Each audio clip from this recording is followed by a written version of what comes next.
يا جماعة أهلا بيكم. في فترة كده في حياتنا كلنا اللي هي فترة إعدادي دي، بنحس فيها إننا تايهين ومحدش فاهمنا خالص.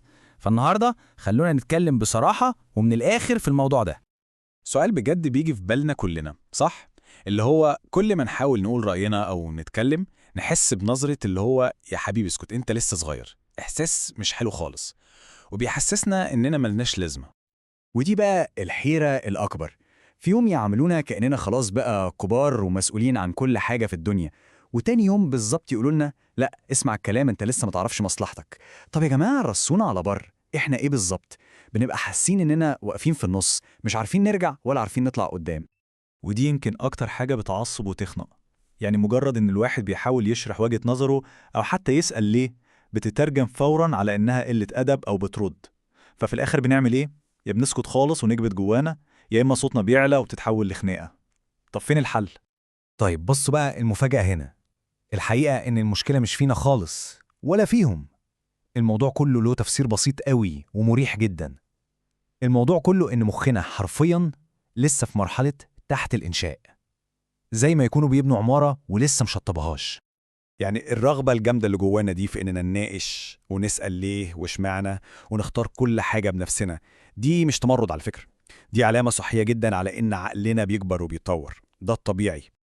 النقطة بقى المهمة قوي هنا هي إن مش كل أجزاء المخ بتكبر بنفس السرعة.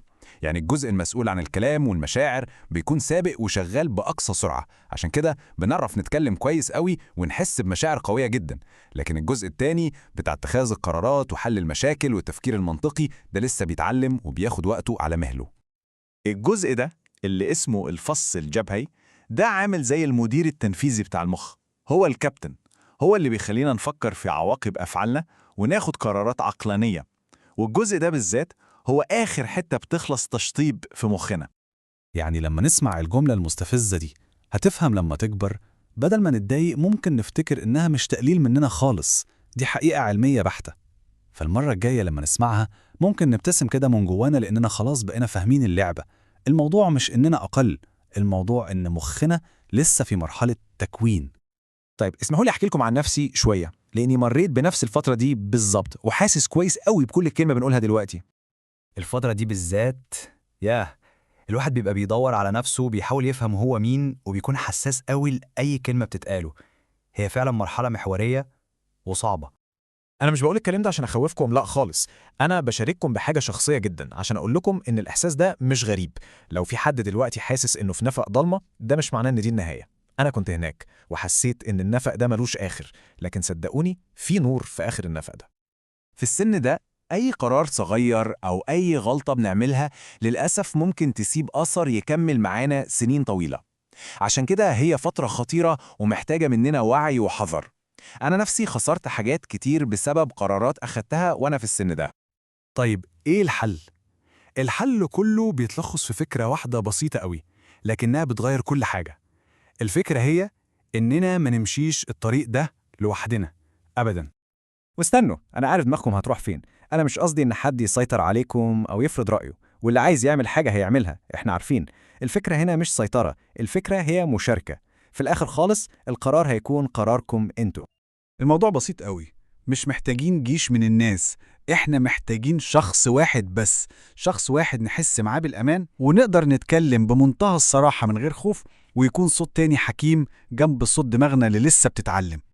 الشخص ده ممكن يكون أي حد من دول، المهم مش هو مين بالظبط، المهم إنه يكون حد بيفهم بجد، حد بيعرف يسمع أكتر ما بيتكلم، وحد بتحس معاه إنك مش محتاج تزين الكلام. وهنا الفرق بين السماء والأرض.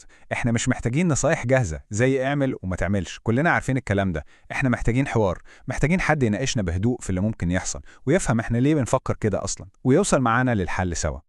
دي مش مجرد نصيحة وخلاص، دي حقيقة. فاكرين المدير التنفيذي بتاع المخ اللي لسه بيتدرب؟ قرار انك تمشي لوحدك ده عامل بالظبط زي ما تكون بتطلب من مدير لسه بيتعين انه يدير شركة ضخمة لوحده في وقت أزمة. ده مش عدل عليه، وتكلفة غلطاته بتكون كبيرة جدا. الصوت التاني ده مش مديرك، ده زي مساعد الطيار الخبير اللي قاعد جنبك. فكروا في السؤال ده دلوقتي. مش لازم تروح تقول للشخص ده عايزين نتكلم في موضوع كبير، لا، ممكن تبدأ بداية صغيرة جدا، زي ممكن أخد رأيك في حاجة بفكر فيها، أو حصل موقف غريب النهاردة ممكن أحكي لك عليه. مجرد فتح الباب الصغير ده هو أهم وأول خطوة. خلوا بالكم من نفسكم وما تنسوش أبدا، انتوا مش لوحدكم.